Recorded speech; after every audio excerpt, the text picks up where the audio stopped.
Hello and welcome to About Books. My name is Gerry Smyth and today I'll be talking to Andrew McMillan. Andrew McMillan is originally from Barnsley, now lives in Manchester and teaches imaginative writing at Liverpool John Moores University. He's a poet who's published a stunning debut collection which won the Guardian First Book Prize in 2015.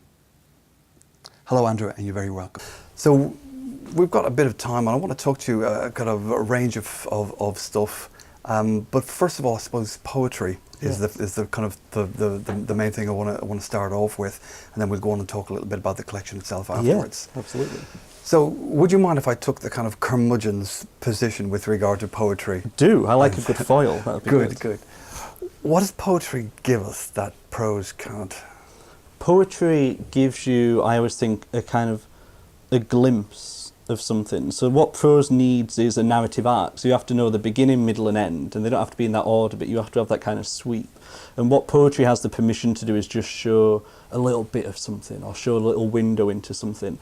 And that I think can be really powerful. And what it does on a kind of very kind of grand level, I think, is gives us a kind of a toolkit for how to live our lives. It helps, certainly for me, that's what I get from it. It helps me know how to live my life.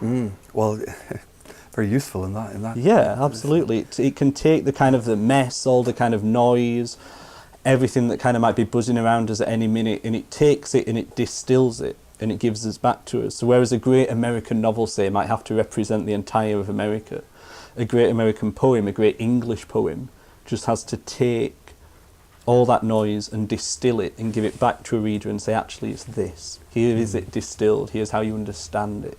That's a particular form of poem I think you're talking about there, kind of like a lyric poem, sort of that moment snatched back from reality. But there are other kinds of poetry. There are. So what are they? I think all poetry, whether it is experimental, quite avant-garde, kind of, or just sound poetry, concrete poetry, it's all about using language which didn't need to be used. It's about expressing language in a way that kind of isn't functional. And what that does then is puts more weight on the language, and it shows us the importance of individual words or individual phrases or individual sounds within it. All poetry really is about a deep focus on the music but also the meaning of individual words, I think. Well, that's really interesting. I mean, you've talked a little bit about music, and poetry has an obvious affinity with music, doesn't it? It has, and I mean, that's how I certainly compose poetry. I think it's how a lot of people compose poetry, imagining it as a piece of kind of music, almost a piece of classical music that's got loud moments and quiet moments and has that kind of balance in it. Yeah. And certainly musically to the reader, that's what you want to get across, because you can never, very rarely, like we're sat together today, but very rarely are you sat with someone that's reading the book at that time. And so your job when you're writing it on a page is to score that experience for the reader, so you're telling them or suggesting to them when they might pause, when they might read a bit quicker. So it is almost like scoring a piece of music onto a page. Okay, so can you tell us a little bit about your interest in poetry and when you first became interested in poetry and when you felt this kind of instinct towards poetry and towards language generally? It's never something I really kind of wanted to be when I was younger. I grew up as the son of a poet, and so I grew up in a house that was just full of contemporary poetry books, which I realised kind of much later was an unusual thing, that not everyone kind of grows up in a house that's full of kind of contemporary poetry, and so it was just something that I grew up thinking was normal to read. But then I used to want to be a politician, I wanted to be an actor, and kind of ran away from it for a long time. But when I was about 16 or 17, I think as a lot of kind of angsty teenagers do, I kind of started wanting to write stuff down to try and work out how I was feeling, and it just kind of came from there. And it turned out really everything I'd wanted to do, be it politics, it was really speech writing. If it was acting, it was really just that idea of being stood on stage talking to an audience, and this seems to be a medium that allows me to do everything, and it just happens that when I write it comes out as poetry, I think. I was reading George Moore this morning in one of his novels, and he said everyone starts off writing poetry, but only fools or proper poets carry on. Fools and proper poets, it's true. I think, certainly kids as games always write little rhymes, or even if they're not writing them down, they're making them up in the playground, or they're kind of making up songs. It always begins, I think, as an oral tradition, which is where it comes from. And then just as you read more, as you study it more, it becomes something that, like you say, either fools or kind of people that choose it as a lifestyle, I guess, kind of really pursue it. That's interesting also because you teach poetry, I mentioned in the introduction. And I don't know about you, but I find a lot of the time when I teach poetry, there tends to be a fair amount of resistance to it on the part of students. Not universal, but by and large. And I was wondering if you had any thoughts on how you actually go about teaching poetry, how you communicate kind of a love for and an interest in this incredible tool that we have called language, and the kind of the ability that it has to communicate emotions and meanings and beliefs and so on. And there is a lot of resistance to it, I think, and it comes from certainly not primary school but secondary schools, where we're taught that here's a poem and here's what it means. So this Simon Armitage poem means X, or this Simon Armitage poem means Y, this Carol Andrew poem means this. And what then isn't space for in schools anymore, and it's not the fault of teachers, it's the fault of kind of the successive curriculum initiatives that have come in, that there's never a space really where you just read a poem and go, oh, that was good, or that was bad. There's no space either really in secondary education to not like a poem. You're kind of presented with a canon that you're meant to agree is good, and you just go, and if you don't like it, you somehow think poetry's not for you. And then so we do encounter that resistance when a lot of students first come to study creative writing, oftentimes because they all have to do poetry for us in the first year. And some of them get turned around, some of them it'll just never be for them, I think. But the ones, when you start showing them what it could be, like we're talking about, it's not just the lyric poem, it might be this, it could be that, then a lot of them start to come around to it. And I just think it's one of those things you have to immerse yourself in. The more that you read, the more that you become attuned to that language, and the more that you can understand it, the more that you get from it, the longer that you spend in it. And I always think, if someone, I think it was Caroline Bird, a great poet, said, if you say you don't like poetry, that's like having one fry-up and not enjoying it, but then saying, I don't like any food. Don't like any food now because I didn't like that one piece of food. Whereas actually there's enough poets out there, there's enough poetry out there that there'll be something that speaks to you. It's just about finding it. And so our job is to, I think, signpost people in those directions. It's interesting also to think that the people who mostly resist poetry are probably unaware that they're kind of surrounded by poetry all the time, aren't they? That the way we use language in our everyday lives, it's kind of full of poetic effects. It's full of puns, of jokes, of allusions of all kind. They are, and I think it's maybe a double-edged sword in that people see it as a very high-minded thing, or very kind of high literature. People that say they don't like poetry will often want a poem read out at a funeral or a wedding, or there's been a massive move at the minute, it seems to me, of ordinary people writing poems about Brexit, in the same way that there was when the financial crisis first hit. A lot of people started reaching towards poetry, or just sharing poems online, kind of retweeting poems that other people have written, because there seems to be, in kind of moments of either great struggle or kind of great celebration, like a wedding, people want a poem. But the other side of that is that they think it's about other people's lives. So they read Wordsworth, or they read the war poets, or they read Larkin, and there's somehow, they feel it's not about their lives, and actually, of course it is, and they could read the Mersey sound poets, or they could read poets who speak to their particular place, but they have to find them first, I think. Now, in the second part of the interview, I'm going to be asking you to read a poem. But it's interesting you talk about the relationship between poetry and place, because poetry also has a kind of fundamental relationship with voice, doesn't it? Now, you've got really interesting voice in reality, but also in terms of poetry, and I wonder if you've thought a little bit about that. You'll be aware of the kind of famous theory about the anxiety of influence, about the poet's need to kind of cleave off the voices of the kind of great dead poets who've gone before them. And it's something that every poet has to go through to kind of find their own voice. And I was wondering if you could talk a little bit about how you developed your poetic voice. I mean, certainly. I mean, voice in terms of poetic voice, it took a long time to find, and I really, really struggled with that. I mean, on a base level, my actual voice is kind of South Yorkshire, Barnsley, / I went to Lancaster to study my undergraduate, and now I live in Manchester, so it's kind of almost a kind of hybrid of these vague northern accents now. Is that Barnsley? Barnsley, as we always like to say. Anywhere in the world, people will say that to you, by the way. It's like the calling card of Barnsley, for better or for worse. But my actual kind of poetic voice, I was just reading a lot and very widely. We get two types of student that struggle with poetry. One will say, I don't want to read anything. because that'll influence me, which is like saying I want to be a footballer, but I never want to see anyone kick a football in case they tell me how to do it differently, which is odd. Like, if you wanted to be a tennis player, you'd practice tennis. If you want to be a poet, you read a lot of poetry. But then also people who are light on one particular style they like, so they like confessional Sylvia Plath poetry, that's all they read.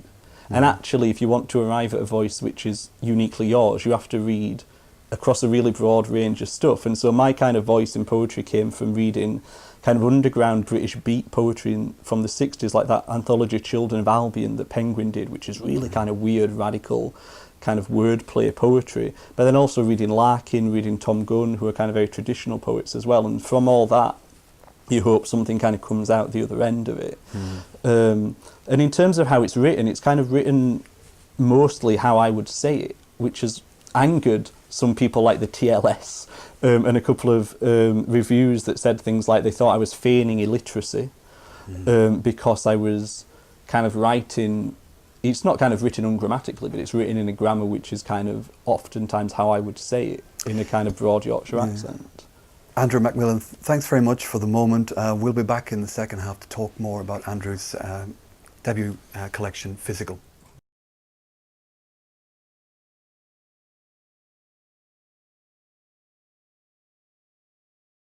I'm talking to Andrew McMillan, who's a lecturer in imaginative writing at Liverpool John Moores University and is also the author of this prize-winning collection of poetry, Physical, from 2015. So Andrew, in the first part you talked really interestingly about kind of general issues relating to poetry, and I want to go on and talk a little bit in this part about your debut collection, Physical. But first of all, you're going to read a poem for us. Yeah, so this is the first poem in the book, Jacob with the Angel. The book's won a few things. This is the only poem in the book that won a kind of individual prize. And the judge said of it that it goes about his business very quietly, which I always think is like a euphemism for someone that's a bit dull. Like, oh, that gentleman goes about his business very quietly. But nevertheless, Jacob with the Angel. Taken literally, it just happens. The way the weather or the stock market happened, tangling in the unpierced flesh of one another, grappling with the shifting question of each other's bodies, until the morning breaks across them and still their strength. No soft parts of stomachs, no inch of them hung loose like old sacking from the muscle and burning afterwards, or barely able to walk afterwards, or not giving a name because names would add a history, and the tasting of the flesh and blood of someone is something out of time. Taken allegorically, he's beating on himself until the point at which the inner river of the word grace runs past and everything lays down in calm. And walking back across the stream to his possessions, he feels the bruise that is staining his thigh, and he wonders at the strength of one so smooth, and his wives and women servants and his sons are sat waiting for the story, but he sleeps without speaking, and on waking isn't sure if he has dreamt it, but his youngest notices the thresh marks of wing beats on his back, and he asks for ink to be brought. He says writing something down keeps it alive. Thank you. Beautiful. Thank you. Going back to the point we were talking about at the end of the first half about the voice, that's a really compelling recitation style you've got. Any ideas where it came from? Or? I always thought poetry needed to be read aloud. I think that's a really important part of it, and I love doing readings and things like that, but also that there's a school of thought that says, well, if the audience is kind of paid to come and see you, then that's fine, you can kind of do what you want. I always thought, actually, it's a form of entertainment, and if they've given up their Friday night, their Wednesday night, whatever it is, they've paid good money to come and see you, you've got to give them a little bit of something. And so I think that's kind of where that comes from, just kind of will to entertain people, or engage them at least. It doesn't have to be funny, but just to engage them. And the poems are kind of written without punctuation, with these kind of breath spaces, which was deliberately to make it sound much more like natural speech. And so it makes it easier to read off the page as well, because it's written how I personally would probably say it. Yeah, actually, that's one of the things I've noticed about your poetry, is the lack of punctuation marks. Now, there's a whole really interesting history of punctuation, isn't there? So I was wondering why you decided to develop the particular technique that you did to it. Absolutely, and you know, say from kind of modernism through to people like E. Cummings not using it at all, through to a kind of in ethnic minorities believing that poetry is colonial, and no, punctuation, pardon me, is colonial, and so we'll write without it as a kind of resistance against kind of colonial tyranny in a way. For me, it was that when I was kind of very angsty and younger, I was writing these kind of very small, very short poems, influenced really by the beats in the 60s, and it seemed to me they looked better without punctuation, or I felt they looked better in lowercase, and over time I developed a system where there's 3 spaces for a comma, 6 for a full stop, and so there's still a rigidity to it. It's not just kind of random, and that felt nice to me, that they were still quite tight, and people don't speak in punctuation. People pause in odd places, people run on, people ramble, people talk slowly at points, and I wanted something that could reflect how ordinary people would speak to each other rather than something that was kind of formally poetic, I think. Now, with regard to the collection, it's called Physical, and I know a number of reviewers have picked up, and I certainly picked up when I was reading, there's a number of poems addressed to what seems to be the same kind of issue. Now, correct me if I'm wrong, but I think it's about what it means to be a man in contemporary society. Yeah, absolutely. And so kind of thinking about going from the 80s and the crisis of masculinity through the new man and through to what it means to be a man today. And I was looking at kind of, you know, these young lads saying the gym and things like that. And it seems to me that certainly in somewhere like Barnsley, where there's no kind of manual industry anymore, so you can't be a man by going to work, and there's no real economy anymore, so you can't be a man by earning the money. So what it expresses itself as is these young lads who are kind of massively tanked from the gym, and it seems to me to be this kind of outward manifestation of them wanting to somehow have pride in themselves again. And also that, you know, a lot of poetry throughout history has been the male gaze on women. And I thought, well, what if it's a male gaze on men? Which is not necessarily a homosexual thing, but just kind of a male gaze on other men. Yeah. And what happens when you do that. And actually it turns out that men are very kind of unsure of themselves, they're very unstable, they're very kind of anxious, and that manifests itself oftentimes in anger and aggression, but it comes from an incredibly kind of hurt and wounded place, I think. Yeah, it's a wonderful poem, The Men Are Weeping in the Gym. Yeah. That's a wonderful image as well. Now again, that's really interesting. Even going back to the poem that you just read, the opening part, well, the 2 parts, like taking literally and taking allegorically. I mean, that relationship there between the literal word and the kind of multitude of ways in which particular words can be interpreted and used and responded to, that's kind of goes to the heart of poetry and of language, wouldn't you say? Both, I think, can exist side by side together, really. It doesn't have to be a choice between one or the other. And then the last line as well, he says, writing something down keeps it alive. Yeah.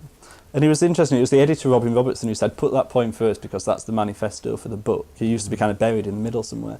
And he was right, because that last line, that's really what the book's trying to do. It's trying to take these situations that might have been one-night encounters, they might have been failed relationships, they might have been just kind of eye contact with someone or something, these brief moments when you might fall in love with someone.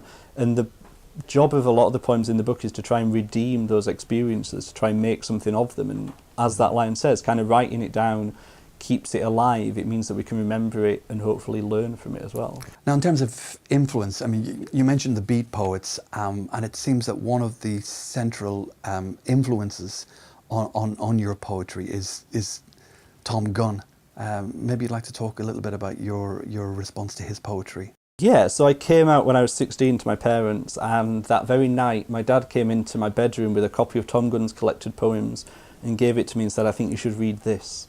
And that sounds impossibly kind of privileged and twee, but that's how it happened. And so I just fell in love with Gunn because I'd read Larkin, I'd read these war poets who I adored, but I'd never read something that I realised, oh, poetry could be about this, poetry could be this. And at the time when I first read Gunn, it was about his kind of subject matter. So he was writing about these kind of the kind of gay excesses in San Francisco and New York in the 70s, and then he was kind of chronicling AIDS and the kind of devastation of that. Then also this kind of beautiful rebuilding after the kind of passing of the AIDS crisis in America, this kind of attempt to rebuild a community. And I just never read anything like that, and I just fell in love with that as a kind of quite lonely lad in South Yorkshire that didn't have that kind of world outlook. It was like, oh, there is another world out there that you can really get. And then later on, because he writes in free verse that's kind of very controlled by syllabics, and so later on it was the kind of form of it that I really liked. But at that time, at 16, it was just this glimpse into another world, and people wrote poetry about it, so it must be okay, because it's worthy of literature.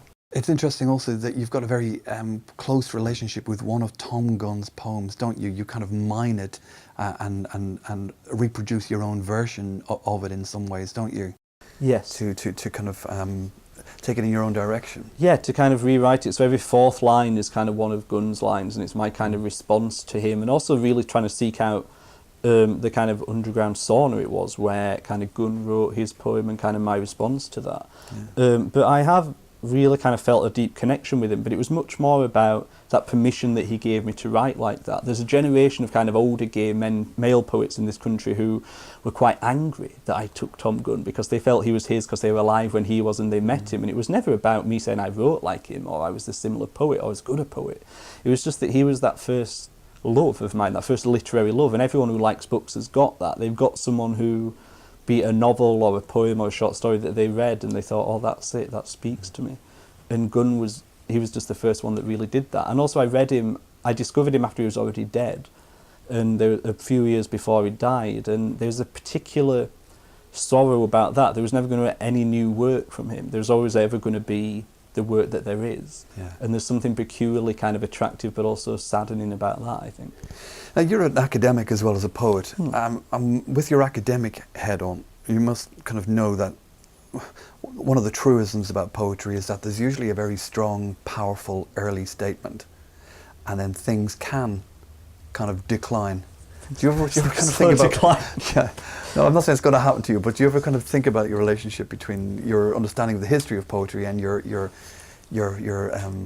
persona as a kind of active poet? It is very difficult, and I think almost you have to separate the two, because you might spend a few months writing an academic journal article about a certain poet, examining their work really deeply. Then you've got to come back to a blank page and think, right, what are the 6 hidden meanings of this poem I'm about to write? You just kind of have to live it as an experience and write about it, I think.